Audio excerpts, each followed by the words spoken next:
Hello கிரிக் station viewers, நான் சஞ்சீவ், என் கூட Richards இருக்காரு. நம்ம இப்போ இந்தியா வர்சஸ் ஆஸ்திரேலியா பாக்ஸிங் டே டெஸ்ட் மேட்ச் மெல்பர்ன்ல நடக்க போற மேட்ச் பற்றி தான் நம்ம வந்து ப்ரிவ்யூ பண்ண போறோம். சொல்லுங்க ரிச்சர்ட்ஸ், மெல்பர்ன் பத்தி என்ன நினைக்கிறீங்க? மெல்போர்ன்ல பர்டிகுலரான அந்த கிரவுண்ட்ல வந்து ஆஸ்திரேலியா ஒரு 100 டெஸ்ட்டுக்கு மேலே விளையாடி இருக்காங்க. நம்ம வந்து அவ்வளோ புள்ளி விவரத்துக்குள்ளலாம் இறங்க முடியாது, அது கரெக்டாகவும் இருக்காது.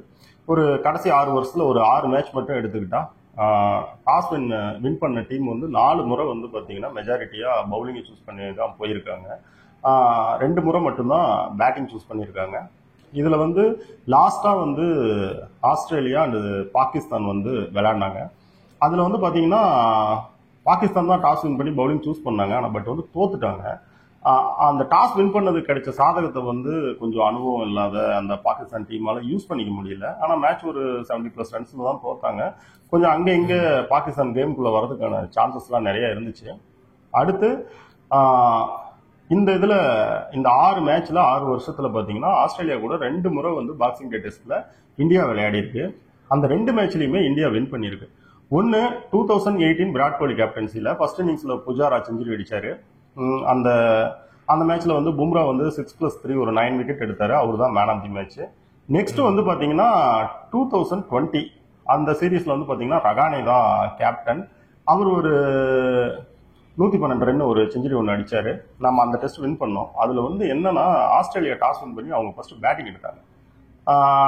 நாம வந்து டாஸ் தோத்து செகண்ட் பேட்டிங் பண்ணி தான் ஜெயிச்சோம். இப்ப இந்த வகையில எடுத்துக்கிட்டீங்கன்னா எப்படி இருக்கு அப்படின்னா, இந்தியாவை பொறுத்த வரைக்கும் அங்க டாஸ் வின் பண்ணி பேட்டிங் எடுத்தும் ஜெயிச்சாங்க, டாஸ் தோத்து 2வதா பேட்டிங் பண்ணியும் ஜெயிச்சாங்க. காமனா மொத்தமா பாக்குறப்ப எப்படி இருக்குன்னு கேட்டீங்கன்னா, நீங்க இப்போதைக்கு அங்க டாஸ் வின் பண்ணா பவுலிங் எடுக்கிறது சரி அப்படிங்கிற மாதிரி இருக்கு.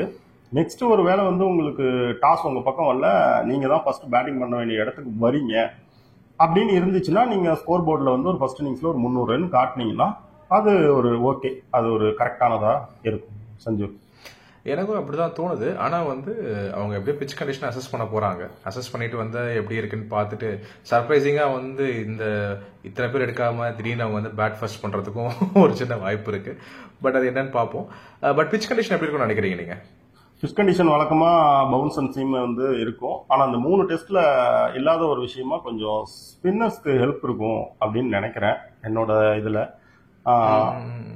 மற்றபடி இவ்வளவுதான் செஞ்சு இவ்வளவுதான் இருக்கும். எனக்கும் ஆக்சுவலி பாத்தீங்கன்னா அந்த 4th and 5th டே வந்து லேட்டரா போக போக கொஞ்சம் ஸ்பின் எடுக்கும் தான் தோணுது பிச்சில். அதை நம்ம பொறுத்திருந்து தான் பார்க்கணும். டீம் 11 உங்க காம்பினேஷன் என்ன இருக்கும்னு நினைக்கிறீங்க? இந்தியாவில் வந்து 3rd டெஸ்ட் லாஸ்டா விளையாண்ட ஜடேஜா விளையாடுவாரு. விளையாடாத வாஷிங்டன் சுந்தர் விளையாட மாட்டாரு. பூம்ரா இல்லாம போக மாட்டாங்க. ஆகாஷ்தீப் இப்பதான் வந்திருக்காங்க, அதனால அனுப்ப மாட்டாங்க. இதுல டயர்ட் லெக் வந்து பாத்தீங்கன்னா சிராஜ். அந்த சிராஜும் உங்களுக்கு தெரியும், ஃபர்ஸ்ட் ஓவர்ல இருந்து 40வது ஓவர் வரைக்கும் பாத்தீங்கன்னா ஒரே எனர்ஜியில தான் இருப்பாரு. நான் விளையாட வரமாட்டேன்னு அவர் சொல்லவே மாட்டாரு. ஸோ எப்படி பார்த்தாலுமே சிராஜ் முடியாதுன்னு அவரா வாயால சொன்னா மட்டும்தான் பிரசித் கிருஷ்ணா விளையாடுறதுக்கான ஒரு சான்சஸ் இருக்கு. என்னை பொறுத்த வரைக்கும் 99% இந்தியா சேம் 11ஓட தான் போவாங்க. ஆஸ்திரேலியாவை பொறுத்த வரைக்கும் உலகத்துக்கே தெரிஞ்ச விஷயம் தான், நாதன் மிக்ஸ்வினியை தூக்கிட்டு அந்த இடத்துக்கு சாம் கண்டாஸ் 19 வயசு நியூ சவுத் வேல்ஸ் ஓப்பனரை கொண்டு வந்திருக்காங்க. அவர் விளையாட டிபெட் ஆக போறாரு, அது உறுதி. அப்புறம் காயம்பட்ட ஹேசல்வுட்டோட இடத்துக்கு ஆஸ்திரேலியாவோட இந்த பாக்ஸிங் டே டெஸ்ட் ஃபேவரட் பிளேயர் நம்மளோட ஸ்காட் போலண்ட் விளையாடுவாரு. இந்த 2 சேஞ்சஸ் அவங்க டீம்ல இருக்க போகுது. இந்த காம்பினேஷனோட தான் 2 டீமுமே போவாங்க. நீங்க என்ன, உங்களுக்கு என்ன பிளேயிங் லெவல்ல ஏதாவது ஐடியா இருக்கா? அதுதான் சேம் தான். ஆக்சுவலி வந்து நம்ம ஊர்ல வந்து இவங்க ரொம்ப அனலைஸ் பண்ணியிருந்தாங்க, நம்ம முகமது ஷமி வந்து வருவாரா அப்படின்னு. அவருக்கு இன்ஜுரி ஹீல் ஆகலன்னு இன்னைக்கு தான் வந்து NCAல ரிப்போர்ட் கொடுத்திருக்காங்க. அதனால அவரும் ஜாயின் பண்ண போறது இல்ல. இன்னும் ஒரு மாசம் கழிச்சு கூட சொல்லிருக்கலாம். ஆமா, ஆனா அவங்க வந்து இவங்க பார்டர் கவாஸ்கர் டிராஃபிக்கு முக்கியமா டார்கெட் பண்ணதால இப்ப அவரால் முடியாதுன்னு அறிவிச்சிட்டாங்க. அதே சமயத்துல இங்க இருந்து தனுஷ் கோட்டியனும் வந்து உள்ள அங்க வந்து போக சொல்லியிருக்காங்க ஆஸ்திரேலியாக்கு. அவர் நாளைக்கு செவ்வாய்க்கிழமை ஃபிளை பண்றாரு நினைக்கிறேன், மேட்சுக்கு ஒரு நாளைக்கு 2 நாளைக்கு முன்னாடி.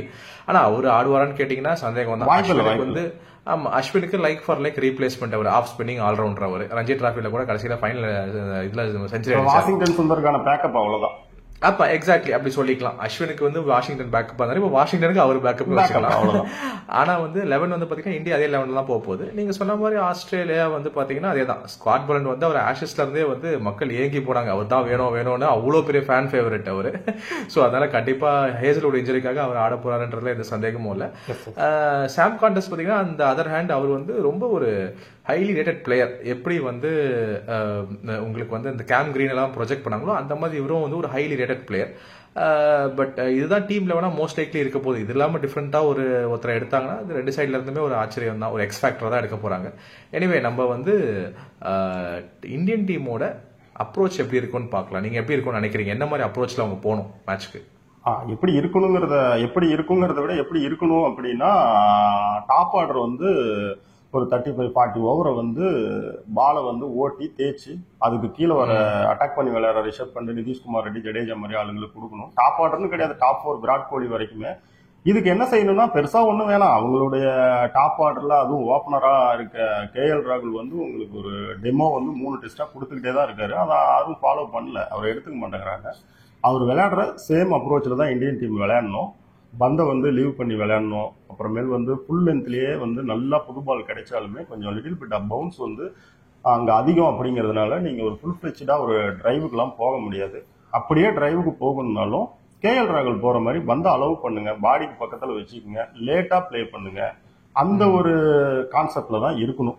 அதாவது லீவ் பண்ணுங்க, பந்தை அலோவ் பண்ணுங்க, லேட்டாக விளையாடுங்க. இதுதான் மந்திரம். இந்த மந்திரத்தை ஃபாலோ பண்ணால் ஓகே. பவுலிங்னு எடுத்துக்கிட்டீங்கன்னா ஒண்ணுமே இல்லைங்க. இந்தியாவோட பவுலிங் பிளான் எப்படி இருக்கணும் அப்படின்னு பாத்தீங்கன்னா, ஹெட்டுக்கு எப்படி போடணுங்கிறது தான் பவுலிங் பிளானே உங்களுக்கு. ஏன்னா ஹெட்டோட இப்ப இந்த சீரீஸோட ஆவரேஜ் வந்து 81, ஒரு 409 ரன் என்னமோ அடிச்சிருக்காரு. இப்ப நீங்க அப்படியே ஸ்மித்தை எடுத்து நீங்க பாத்தீங்கன்னு வச்சுக்கோங்களேன், அவர் தான் 2வது இடத்துல இருக்கிறாரு. ஃபர்ஸ்ட் இடத்துக்கு 2வது இடத்துக்குமான வித்தியாசம் அவரது 81, இவரது 24. அப்ப அவங்க பேட்டிங் யூனிட் மொத்தமா டிஃபெண்ட் பண்ணி இருக்கிறது டிராவிஸ் ஹெட்டை தான். நீங்க டிராவிஸ் ஹெட்டை தள்ளி விட்டீங்கன்னா நீங்க மேட்ச்குள்ள வர்றதுக்கு 100% வாய்ப்பு இருக்கு. ஸோ வந்து அவருக்கு என்ன மாதிரி இவங்க போகணும் அப்படின்னா, அவருக்கு பொதுவாகவே மிடில் அண்ட் ஆஃப்ல வந்து ஒரு லைன்ல வந்து ஒரு பிரச்சனை இருக்கு. நெக்ஸ்ட் வந்து ஷார்ட் பால்ல ஒரு பிரச்சனை இருக்கு. இதுக்கு புஜா ரொம்ப அழகா சொல்லியிருந்தாரு. மிடில்லையும் வராதிங்க, ஆஃப்லையும் வராதிங்க, மிடில் அண்ட் ஆஃப்ல கண்டினியூவா வாங்க. அப்பப்போ வேரியேஷன் காட்டணும்னா அவருக்கு பிரச்சனையா இருக்கிற அந்த ஷார்ட் பாலையே எடுத்துக்கோங்க. அதாவது ஷார்ட் பாலை ஒரு வேரியேஷன் பாலா நீங்க யூஸ் பண்ணிக்கோங்க அப்படின்னு சொல்லியிருக்காரு. ஸோ பேட்டிங் பிளான்னா அப்ரோச் மாறணும், லீவ் பண்ணும், அலோவ் பண்ணும், பாடியில் வச்சு லேட்டாக விளையாடணும். பவுலிங் பிளான்னா டிராவிஸ் ஹெட்டுக்கு பிரச்சனையா இருக்கிற ஆஃப் அண்ட் மிடில் விளையாடணும். அண்ட் வந்து பார்த்தீங்கன்னா ஷார்ட் பால் போடணும். Short ball and off and middle இந்த லைனில் இப்படியே இருக்கணும். இவ்வளோதான் இல்லை, இவ்வளோ இருக்கணும். இதை செஞ்சாங்கன்னா ஓகே. இல்லை, நீங்கள் சொல்கிறது கரெக்ட் தான். ஆக்சுவலி இப்போ பார்த்தீங்கன்னா நம்ம ரெண்டு பேட்டிங் லைனப்போ கம்பேர் பண்ண வச்சுக்கோங்களேன். ஒரு ரெண்டு சைட்லையும் கன்சிஸ்டன்ட் பேட்மேன்னா கன்சிஸ்டன்டான பேட்டிங் ஆடுறது நம்ம சைடில் KL ராகுல், அவங்க சைடில் ஹெட். கரெக்டுங்களா? கன்சிஸ்டன்ட்ன்றதை விட ரொம்ப அக்ரெசிவ் வேற. ஸோ இப்படி இருக்கும்போது வந்து ரெண்டு டீமுமே வந்து இந்த ரெஸ்பெக்டிவ் பேட்ஸ்மேனை வந்து அட்டாக் பண்ண தான் பார்ப்பாங்க. ஆல்ரெடி அவங்க வந்து ஒரு பிளான்லாம் யூகிச்சு வச்சிருப்பாங்க. நம்ம நீங்க சொல்ற மாதிரி ஹெட்டுக்கு இந்த ஷார்ட் பால்ல வந்து சில ஒரு டிஃபெக்ட் இருக்கு. ஸோ அதை யூட்டிலைஸ் பண்ண பார்க்கணும். இப்போ புஜாரால சொன்ன மாதிரி ஆஃப் அண்ட் மிடில் கிட்டே வைக்கணும். அந்த மாதிரி நிறைய இருக்கு. இந்தியா ரொம்ப ஸ்பெசிஃபிக்கா பாத்தீங்கன்னா இப்போ அவங்க ஒரு 20 ரன் தான் அடிக்கிறாங்கன்னா கூட அந்த 20 ரனுக்கு ஒரு 60-80 பாலாவது வந்து அவங்க வந்து ஏன்னா போன வாட்டி மெக்ஸ்வினி, குவாஜா, ஸ்மித் எல்லா விஷயம் ஆடும்போது பாத்தீங்கன்னா அடிக்கிறது 10 ரன், ஆனா ஆடுறது 40-50 பால். ரொம்ப சிம்பிள். என்னன்னு கேட்டீங்கன்னா, டிராவிஸ் ஹெட் ஒரு 100 ரன் அடிக்கிறாருன்னா அந்த 100 ரன்னுக்கு அவர் ஒரு 35 ஓவருக்கு மேல வந்து எடுக்கிறாருன்னா அதுல ஒரு நீங்க ஒரு 40 ரன் வந்து பாலை வந்து ஒரு 40 ஸ்ட்ரைக் ரேட்ல ஓட்டி கொடுத்துட்டு போனவங்களுக்கும் கொடுத்துடணும். எக்ஸாக்ட்லி. நம்ம மிடில் ஆர்டர் வந்து சீக்கிரமா எக்ஸ்போஸ் பண்றோம். அவங்களுக்கு கொஞ்சம் ஓல்டு பாலா கொடுத்தோம்னா ஒரு 300-350 போஸ்ட் பண்ணிட்டோம்னா ஃபர்ஸ்ட் இன்னிங்ஸ்ல அதுலயே நம்ம ரொம்ப ஸ்ட்ராங்கான பொசிஷன் வந்துரும். சோ அதனால அது எப்படி பண்றோம்னு பார்ப்போம், எப்படி டீம் பண்றாங்கன்னு பார்ப்போம். சரி, எனிவே நம்ம கடைசி செக்மெண்ட்டுக்கு வந்துட்டோம். யார் ஜெயிப்பான்னு நினைக்கிறீங்க? உங்க ப்ரெடிக்ஷன் ஃபார் த கேம் என்ன? எனக்கு என்னன்னா, பேட்டிங் யூனிட் வந்து ஈக்குவலா இருக்கு. ஹெட் அங்க இருக்காருன்னா KL ராகுல் இருக்காரு. நெக்ஸ்ட் வந்து பாத்தீங்கன்னா பவுலிங் தான் நமக்கும் அவங்களுக்குமான ஒரு சின்ன டிஃபரன்ஸா இருக்கு.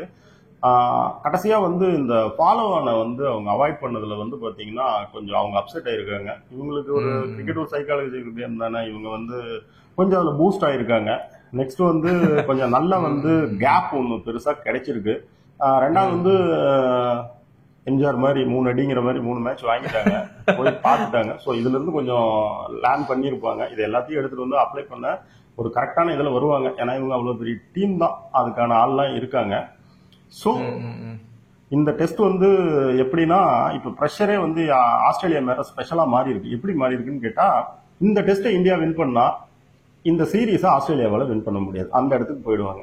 ஏன்னா கண்டிப்பா பிஜிடி வந்து ஏற்கனவே இந்தியா தான் ஜெயிச்சிருக்கு, இப்போ ஒன் லெவல்ல இருக்கு. ஸோ வந்து 2 லெவலா மாறுறதுக்கு தான் சான்ஸ் இருக்குமே தவிர சீரீஸை வந்து ஆஸ்திரேலியாவால ஜெயிக்க முடியாது. அது அவங்களுக்கு இன்னுமே சைக்காலஜிக்கலா பெரிய பேக்ட்ராப்பா போயிடும். ஸோ இந்த மேட்சை வந்து இந்தியாவை விட அதிக ப்ரெஷர் எதிர்கொள்ள போற டீம் ஆஸ்திரேலியா தான். அடுத்து இந்த டெஸ்ட்டை இந்தியா ஜெயிச்சிருச்சுன்னா 5th டெஸ்ட்டை ஜெயிக்கிறதுக்கும் அவங்களுக்கு வந்து கொஞ்சம் சான்சஸ் அதிகம். அதன் மூலமா அவங்க WTC ஃபைனல் போறதுக்குமான வாய்ப்பும் அதிகம்.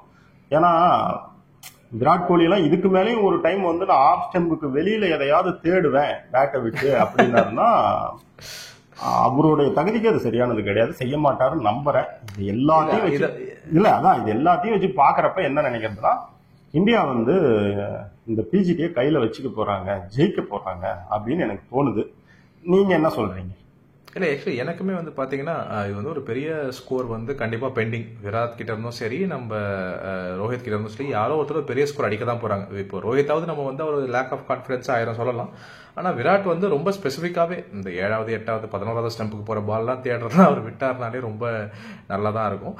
ஆனாலும் எனக்கு வந்து நீங்கள் சொல்கிற எல்லா ஃபேக்டர்ஸும் இந்தியா பக்கம் இருந்தாலும் எனக்கு வந்து ஆஸ்திரேலியா தொடர்ந்து 3வது முறையா இந்தியா கிட்ட தோக்குற அளவுக்கு ஒரு புவர் பெர்ஃபார்மன்ஸ் கொடுப்பாங்களான்றது எனக்கு கொஞ்சம் சந்தேகமா தான் இருக்கு.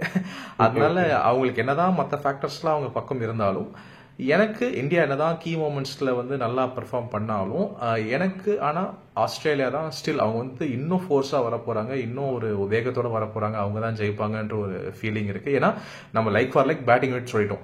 அவங்க போலிங் யூனிட் நம்ம கம்பேர் பண்ணா நமக்கு பும்ரா மட்டும் தான் பெஸ்ட் போலர், ஆனா அவங்களுக்கு போலிங் யூனிட்டே ஸ்ட்ராங்கஸ்ட் போலிங் யூனிட். சரிங்களா?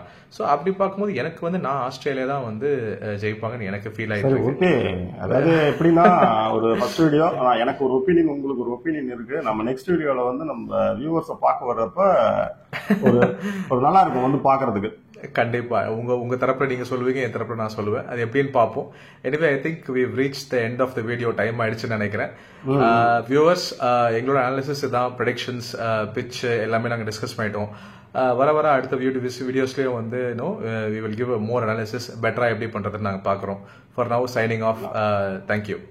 இது சஞ்சு, இன்னொன்னு என்னன்னா, நம்மளோட வியூவர்ஸ் வந்து அவங்களுக்கு என்ன பாயிண்ட் ஆஃப் வியூ ஒவ்வொரு விஷயத்திலயும் இருக்கு அப்படிங்கறத வந்து நீங்க கமெண்ட்ல சொல்லுங்க. இன்னும் வந்து நாம இம்ப்ரூவ்மெண்ட் பண்ண வேண்டிய ஏரியா இருந்தாலும் சொல்லுங்க. கண்டிப்பா ரைச்சர், இதுதான் நமக்கு ஃபர்ஸ்ட் வீடியோ. கண்டிப்பா அவங்களே பாத்துப்பாங்க. ஷூர். தேங்க்யூ.